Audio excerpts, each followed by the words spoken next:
Welcome to the second station in our one-stop IT shop boot camp. My name is John Worthington and I'll be your station chief. In station 1, we discussed the importance of defining the drivers for your one-stop IT shop, which led us to this station, which is about targeting and managing stakeholders.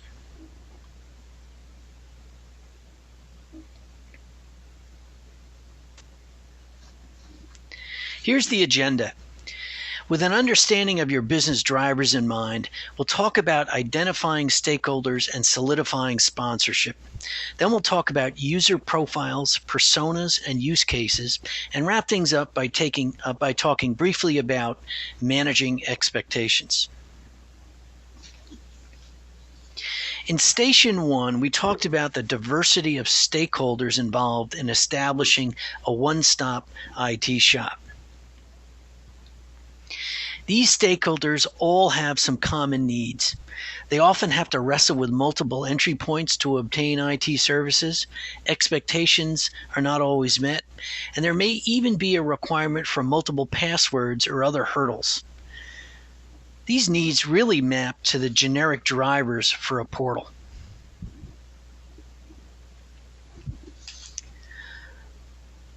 One way to group stakeholders is at a strategic, tactical, and operational level. Each may have a very different opinion of what a one-stop IT shop means to them. Strategic stakeholders look for improvements in the way they manage relationships, the service portfolio, and knowledge. These people want dashboards that give them high-level information quickly. Tactical stakeholders may get into more detail. This is where we may see a need for the service catalog or maybe project dashboards that give them a quick look at how their group's work is doing. Application managers might need to track enhancements and bugs, and tactical players as well tend to interface with both strategic and operational levels, which present both challenges and opportunities for this particular stakeholder group. At the operational level, stakeholders are really interested in transactional requirements, and the best example of this is the request catalog and request fulfillment. However, dealing with incidents and inquiries is also important to operational stakeholders. When we look at stakeholders, it's important that we do so with the business drivers in mind and take stakeholder relationships into account. Avoid creating black holes that don't cascade sponsorship across organizational boundaries and levels. In many cases, your one-stop IT shop and your IT portal are going to need many of these stakeholders across different organizational boundaries. Multi-level sponsorship will be an important element of success. One of the best ways to get this kind of sponsorship is to really understand stakeholder requirements. And that's where user profiles, personas, and use cases come in.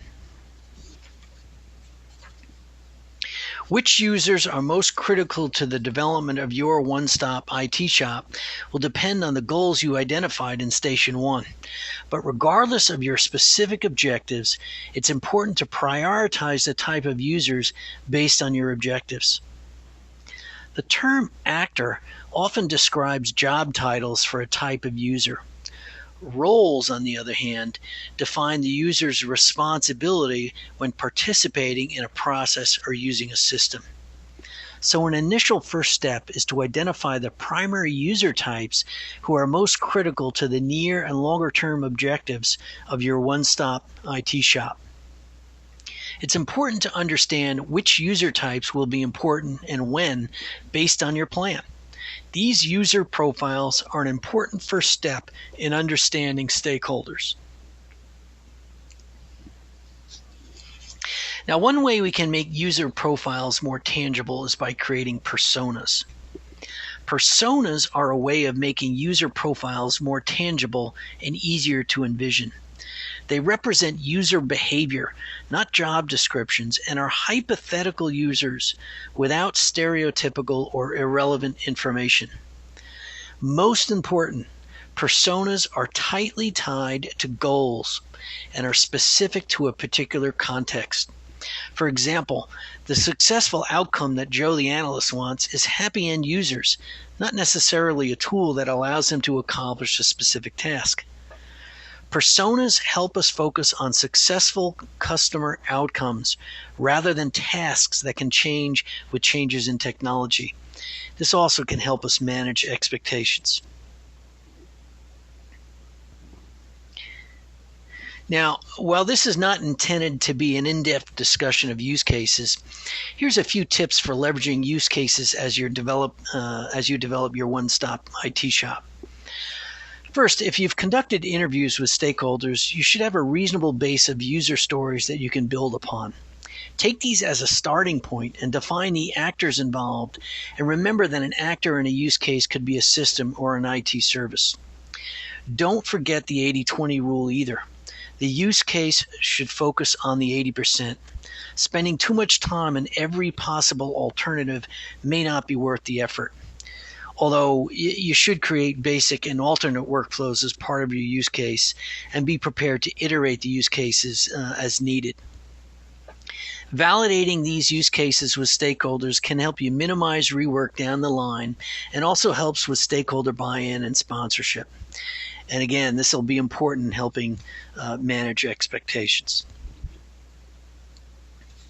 Getting sponsorship and targeting stakeholders are important elements to establishing a strategy for governing your one-stop IT shop or IT portal initiative.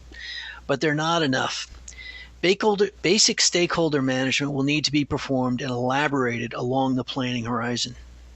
You'll identify and analyze new stakeholders as you move down the road, and needs will evolve.